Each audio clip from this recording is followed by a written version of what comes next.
Gavin Newsom is trying to be like Donald Trump. It's not going to work. Everybody sees it, and he's a snake oil salesman. You can see it here talking to Jasmine Crockett. She may very well be out of a job in just a few months if Governor Greg Abbott signs the redistricting. Listen to Gavin Newsom here. Everyone has to pay attention. These dots need to be connected. You've got the National Guard being sent now, and you talk about what Republicans don't tell you. Those governors didn't tell you they're going to send them from Tennessee, South Carolina, send them from all of these other states into Washington, D.C. You work there. You spend a lot of your time there. Tell me what it's like in D.C. Tell me what you think this is really all about. And tell me if you think this is a preview of things to come. It should be a preview of things to come because crime in Washington, D.C. is insane. And ever since Donald Trump deployed the National Guard, federalized law enforcement there, and took over the D.C. Metro Police, crime has dropped. We had no murders over the last 8 days. Carjackings down, crimes down. More people are going there. It is the capital of America. You have Gavin Newsom here talking to Jasmine Crockett, trying to continue and perpetuate the political divide that the Democrat Party relies on. And it's not working. People are fed up with division. They're so fed up that they're leaving California, they're leaving the Democrat Party, and they're honestly not even Republicans anymore. They are Make America Great Again. People are putting partisan politics aside to create safety in their community and bring people together. This is pitiful what he's trying to do. Smash the like and subscribe button before we get too far into this. Really helps the channel, helps the algorithm, keeps us growing, keeps us showing. Particularly, dare I say, around election, in the midterms and beyond. Yeah, so it's very dystopian to see. It's funny because I used to watch like The Handmaid's Tale, and of course you did. I can't, right? I never finished, and I can't watch it because it is too close to reality. And so what we're seeing is this militarization, and obviously it started in your state. That was kind of the It started in his state because California went crazy with the sanctuary cities, with all of the riots, with all of the raids, with all of the protests. Don't forget that. We remember all of that when the guy was standing on the car, burning the American flag, hiding his face. Remember that? Whenever they put the curfews in place, Karen Bass, Gavin Newsom, that's who's in charge of California. We're going to keep moving right along. And now we're going to jump over to where J.D. Vance was on with Meet the Depressed, Kristen Welker. We've learned that the FBI is searching the home of former Ambassador John Bolton, his office as well. Sure. Can you tell me, why is the FBI raiding Ambassador Bolton's home and office? And did the White House get a heads up? Well, so we're in the very early stages of an ongoing investigation into John Bolton. I will say we're going to let that investigation proceed. What I can tell you is that unlike the Biden DOJ and the Biden FBI, our law enforcement agencies are going to be driven by law and not by politics. And so if we think that Ambassador Bolton has committed a crime, of course, eventually prosecutions will come. But as you know, Kristen, this is all part of gathering evidence, trying to understand something that we're worried about. She did something that they didn't do whenever Donald Trump's home was raided. She asked why it was raided. No liberal news media station has ever asked the question why Mar-a-Lago was raided, why Melania's, private drawers were rummaged through. Middle of the night, gunpoint. Nobody ever asked that question.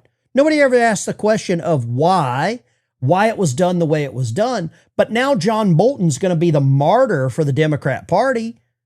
And the irony and the hypocrisy just continues to mount up on Meet the Depressed.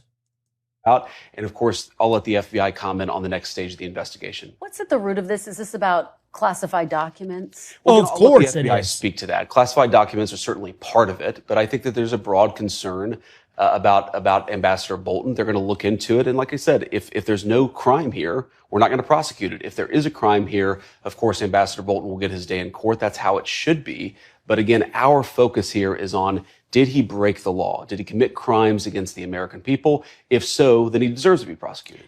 As we have this conversation, has Ambassador Bolton been detained, taken into custody, arrested in any form? So this news just broke this morning, and the FBI, I haven't talked to the FBI this morning. I don't know the answer to that question. I assume that he hasn't been detained and won't be detained until there's a prosecution, if that actually happens. It's so funny to see the news media concerned about the well-being of a politician or a political pundit that actually works for them. Bolton's on and off CNN, MSDNC all the time.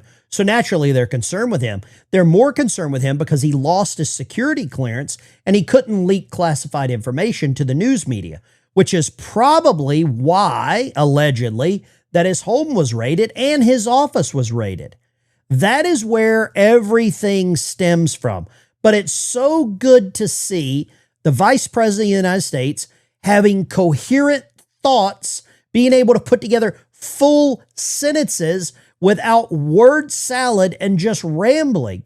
It's almost like it's a totally different vice president. You know, Kamala Harris, could you ever imagine her going on Meet the Depressed and answering tough questions? You know that would never happen. As you know, Ambassador Bolton is a frequent critic of President Trump's. He's also on Kash Patel's enemies list. Good. The administration has already revoked his security clearance, Secret Service protection. Is Ambassador Bolton being targeted because he's a critic of President Trump? No, not at all. And in fact, if we were trying to do that, we would just throw out prosecutions willy-nilly like the Biden administration DOJ did, prosecutions that later got thrown out in court. Oh, Kristen Welker wasn't ready for that, was she? I love JD goes full devil dog. This is E4 Mafia right here. You roll into the smoke pit, you roll into the barracks, and you want to throw out some garbage, and the Semper Fi, the devil dog, the E4 Mafia comes back top rope. I thought he was going to drop some your mama jokes on her, because that's what we would do in the barracks. If we bring a case, and of course we haven't done that yet, the Department of Justice has not done that yet. We are investigating Ambassador Bolton, but if they ultimately bring a case, it will be because they determine that he has broken the law. We're going to be careful about that. We're going to be deliberate about that because we don't think that we should throw people, even if they disagree with us politically, maybe especially if they disagree with us politically. You shouldn't throw people willy-nilly in prison. You should let the law drive these determinations, and that's what we're doing. But you know, a lot of people have already looked at this and said, this looks a lot like retribution. Is this? I am happy with some retribution. I'm happy with some vengeance. It's the same vengeance and retribution right now. I'm going to call that justice. I'm going to call this justice. And sometimes justice is served best a little cold. And karma sometimes needs a gentle shove in the back, Kristen. Listen to JD's response. Retribution? Well, who has said it looks a lot like retribution, Kristen? A lot of people who tried to throw Donald Trump in prison for completely fake charges that were later thrown out by multiple different courts. I suspect that if the media and the American people let this case actually unfold, if they let the investigation unfold as it's currently doing, they're going to find out that what we're doing is being very deliberate and being very driven by the national interest and by the law here, and that's as it should be. All right, guys, so you see JD Vance. Retribution is not retribution unless it's the left saying it's retribution. If it's the right, then it's justice. So you're seeing the irony and the hypocrisy. But does anyone remember Kristen Welker ever asking the question from Merrick Garland, Kamala Harris, Joe Biden, anyone in the Biden administration, why Mar-a-Lago was raided at like 5 a.m. with loaded firearms? Did not inform the Secret Service detail? That's the question you've got to ask. Didn't like how this looked. You know, he said, we just don't want to see the FBI weaponized. Just because you have the authority and discretion to do something like this doesn't mean that you should. Some people say it's retribution. I say, who cares? You know, don't lecture me on timing of lawfare. Don't lecture me on politically motivated, investigations. You guys invented this stuff. You loved doing it to Trump because you didn't think it through. You were so confident that Trump was toast, that you could rattle off free punch after free punch after. He's so right. The Democrats did not care as long it was against Trump bad, Orange Man bad. And now that Trump has actually gotten a DOJ that is taking action, and they're taking action against these known Democrat surrogates like John Bolton, and now they're worried about who's next. And Greg nailed it. Retribution?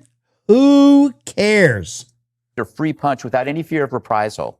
So yeah, is it retribution? I don't know. But when you think about the constant lawfare, the gerrymandering, the Dems never expect it to happen to them. They're like home invaders who didn't expect a well-armed occupant when they showed up. And Trump is well-armed. This is kind of an ongoing masterclass for the Republican Party, the new Republican Party. To quote Greasy Gav, how to fight fire with fire. The conservative movement, which I loved for the longest time, they were kind of happy to fritter away their influence and power on the notion that they were always above returning fire.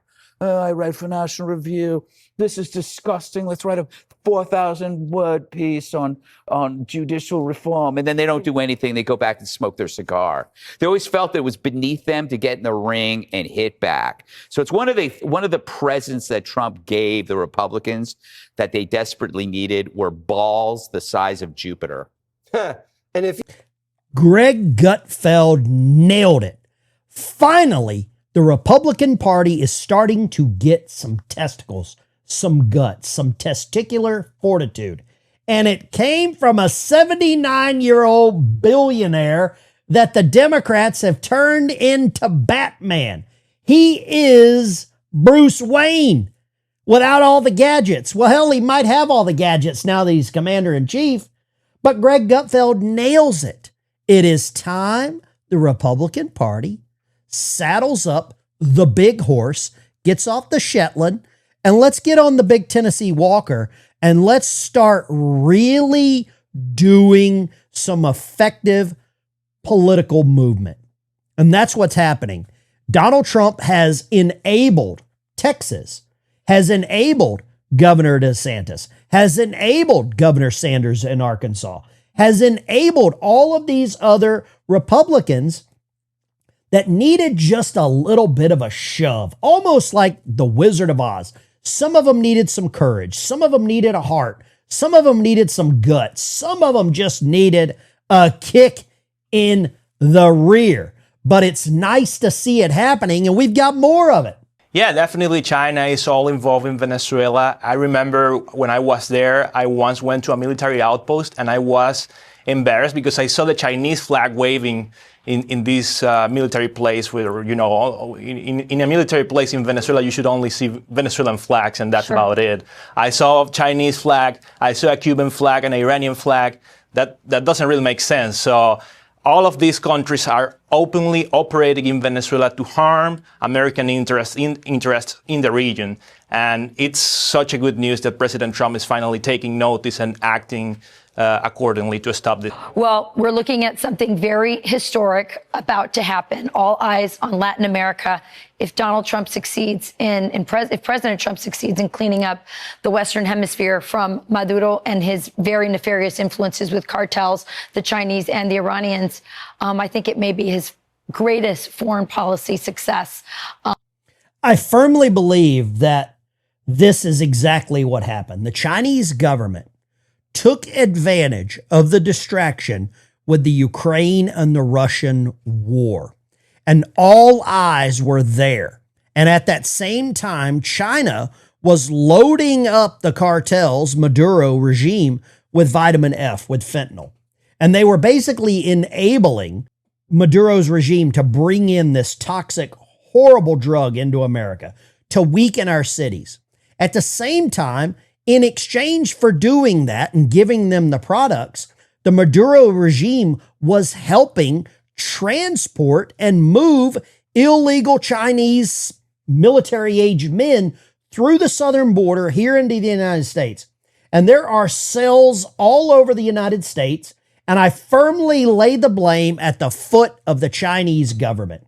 And it's Alejandro Mayorkas. It is Biden's fault. It's the border czar's fault, Kamala Harris, because they knew it was happening.